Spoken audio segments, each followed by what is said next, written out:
Pour le départ de cette nouvelle balade, nous prenons la direction de la retenue collinaire pour rejoindre plus facilement le col Mercière pour l'un des plus connus des lacs du Mercantour, le lac Nègre. Le lac artificiel de la station, qui sert à alimenter en eau les enneigeurs l'hiver, est également alimenté de façon gravitaire, c'est-à-dire qu'une partie des eaux issues de la fonte des neiges, mais aussi de la pluie, complète son remplissage. Les fleurs blanches que nous apercevons d'ailleurs poussent uniquement dans des zones humides. Je vous laisse lire leur nom, celui-ci n'étant pas évident à prononcer. Ces fleurs ont un aspect cotonneux.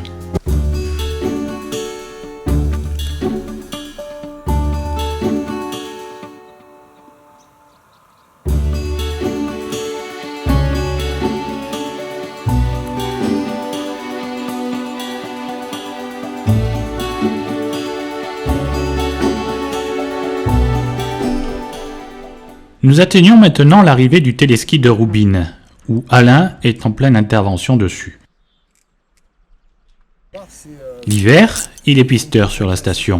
L'été, c'est comme électricien qu'il s'occupe de l'entretien des remontées mécaniques. Beaucoup d'entre elles sont équipées de signaux d'alerte pour les oiseaux. Il s'agit de sphères rouges posées à intervalles réguliers et qui sont destinées à éviter à ce que les oiseaux ne rentrent en collision avec les câbles. Et c'est justement à cause des oiseaux qu'Alain effectue son intervention. En effet, de par la présence d'amidon dans les câbles, ceux-ci sont rongés par les oiseaux.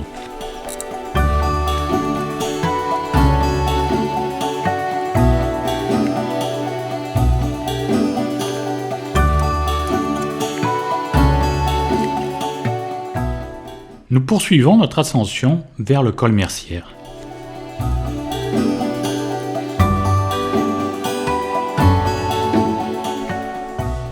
En empruntant cette piste, nous faisons face au plus haut sommet qui entoure la station. Le Malin-Verne, bien sûr, Costas et bien d'autres. Une fois arrivés en haut du col Mercière, nous avons une vue imprenable sur la station et sur la retenue collinaire.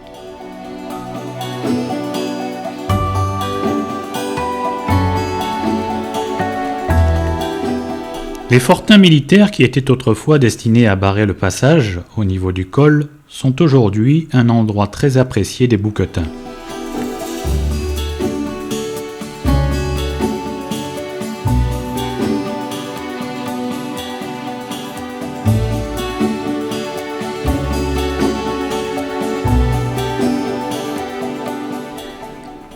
En fait, c'est surtout le salpêtre qui s'échappe de ces constructions qui les intéressent, qui les attirent.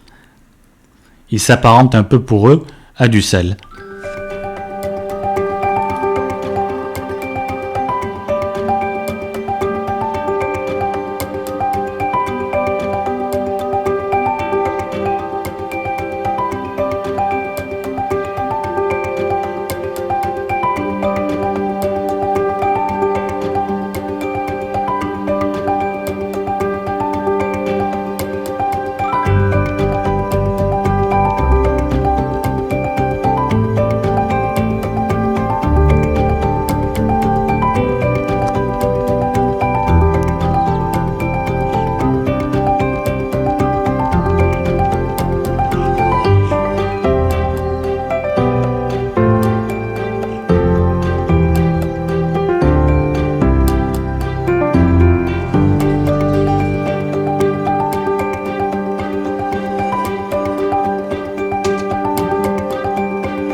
Nous poursuivons notre descente dans le vallon Mercière.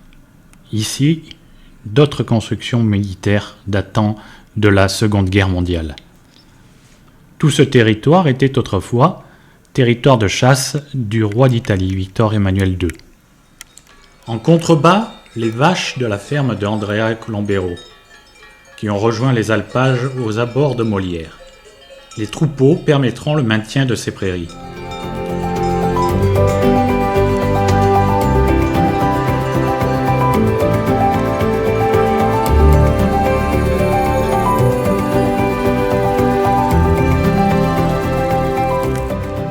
La présence d'une croix en ces lieux ne peut faire oublier les soldats qui sont morts dans ces montagnes. Running wild, out of my mind. Hold my breath, cause I'm ready to make a move. Got nothing to lose. Watch me shake up the ground. Have you seen a phoenix rise? Rising up above the deep blue open sky.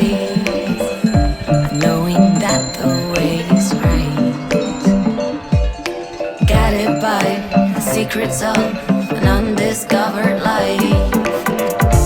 Have you heard the ocean cry? Shallow waters carry silent goodbye. Diving deeper than the sea. What you find is what you get. Nous poursuivons notre route sur cette piste de Salaise, jusqu'à la branche noire avec le sentier Cormolière et bordé de nombreux cols. C'est suite à cela que le hameau prendra le nom de Molière par analogie à Moulineaux.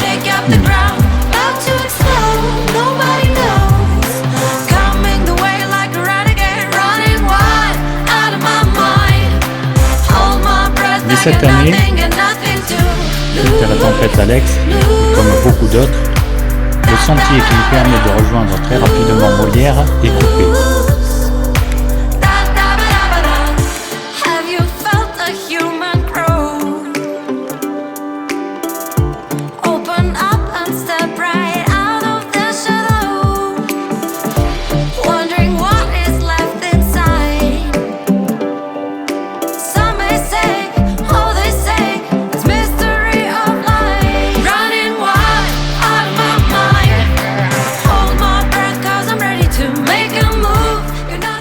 Alors que nous poursuivons notre route sur cette piste arborée, nous ne pouvons éviter une plaque commémorative apposée à un gros rocher.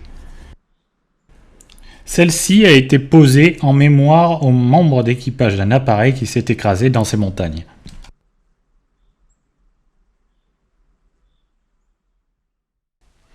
Les bombardiers B-26 ont été créés en 1939. Ils seront utilisés dans les conflits européens et pacifiques. 5157 appareils seront construits. Le bombardier B-26 est un appareil moyen, c'est-à-dire qu'il dispose d'ailes courtes. Il fait 11 tonnes à vide et 16 tonnes avec son armement.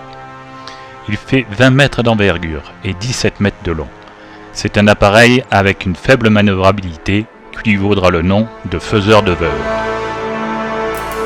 Le groupe de bombardiers B-26 Franche-Comté a pour mission de détruire le pont ferroviaire Charles-Albert qui enjambe le Var.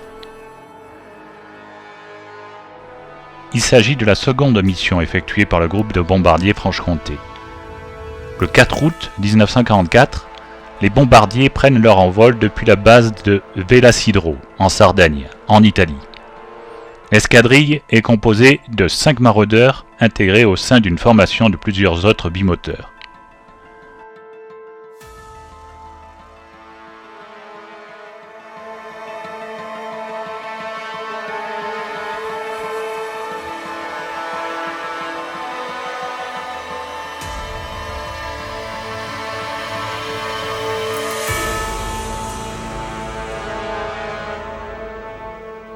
Après avoir survolé la Corse, ils atteignent le continent, au niveau de San Stefano, dans la province d'Imperia, en Italie, puis prennent la direction de Cuneo et effectuent un demi-tour vers les thermes de Valdieri pour redescendre vers l'objectif.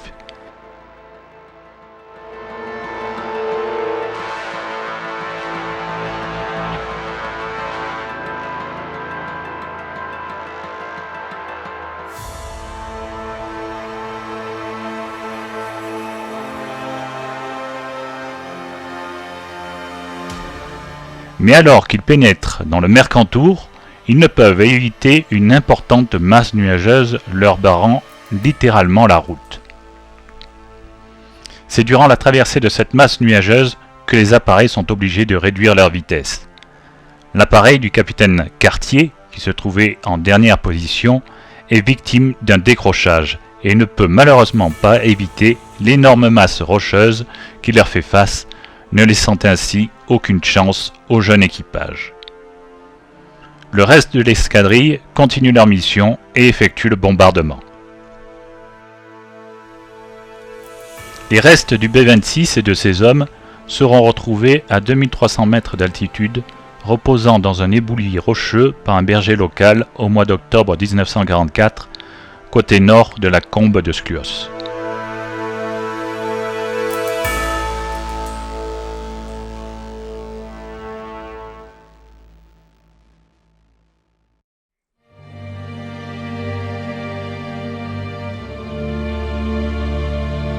Nous approchons d'une zone se situant dans un couloir d'avalanche.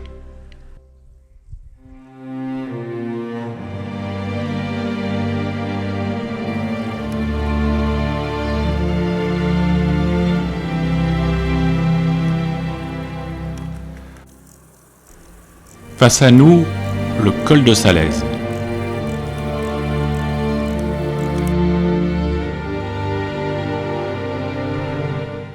Ici, en bordure de piste, de l'arnica, très utilisé dans le milieu de la médecine.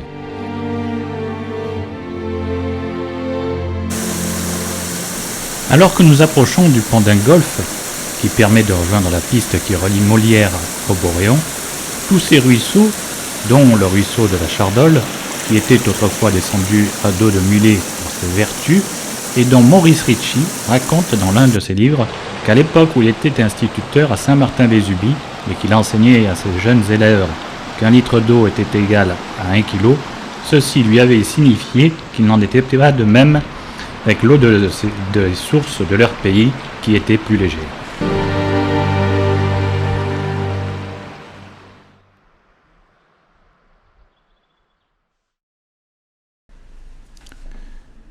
Nous voici arrivés au niveau du col de Salaise. Nous emprunterons durant un court instant son tracé pour rejoindre une toute autre piste qui relie le col de Salaise au lac Nègre. Une bien curieuse piste, réalisée à la fin des années 50, dont je vous dirai plus tard l'objectif d'une telle réalisation.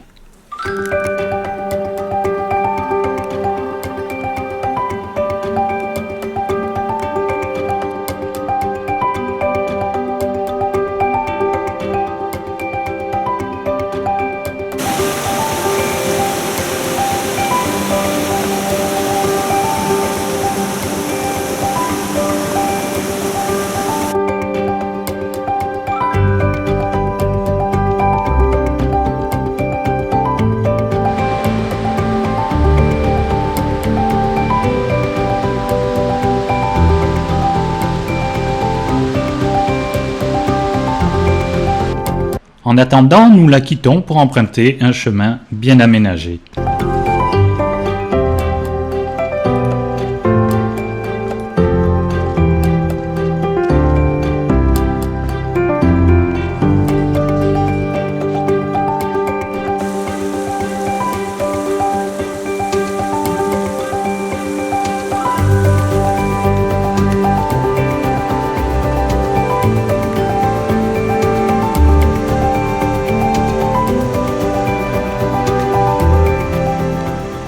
Le plus haut sommet que nous pouvons apercevoir est la cime de Pagari.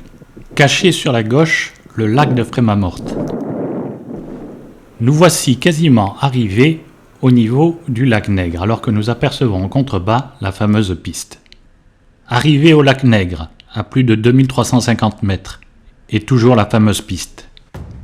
En 1958, une piste fut réalisée afin de rallier le Boréon au lac Nègre avec la participation des armées françaises à une expérience scientifique ayant pour objectif l'étude sur la propagation des ondes sismiques. Le détachement du 7e génie eut pour mission d'amener à pied d'œuvre depuis le col de Salaise quelques 250 tonnes de matériel et d'explosifs sur les bords du lac Nègre.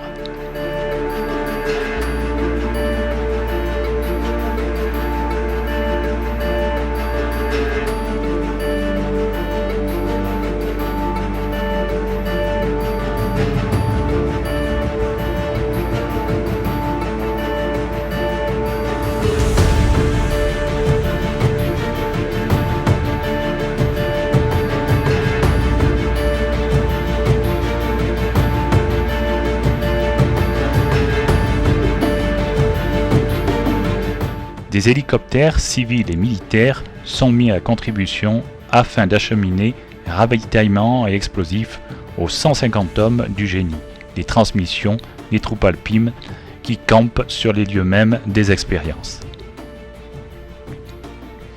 Les tremblements de terre artificiels qui devront être produits sont destinés à sonder la croûte terrestre.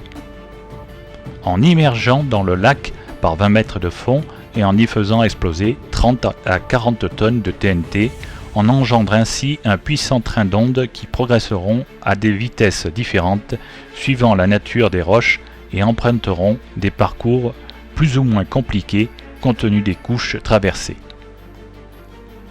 Des stations réceptrices, disposées sur un même axe, enregistreront en fonction du temps les ondes réfléchies ou réfractées. Les géophysiciens reconstitueront à partir de ces résultats le profil et la constitution de l'écorce terrestre.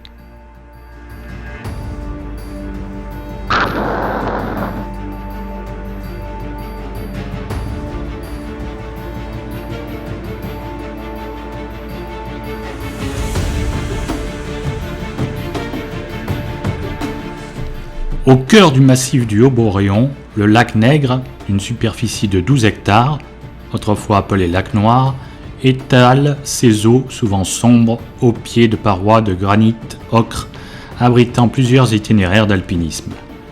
Le lac se situe à plus de 2350 mètres d'altitude. Au fond, le pas de Préfonce marque les limites du parc français avec celles de son voisin italien, Alpi Marittime.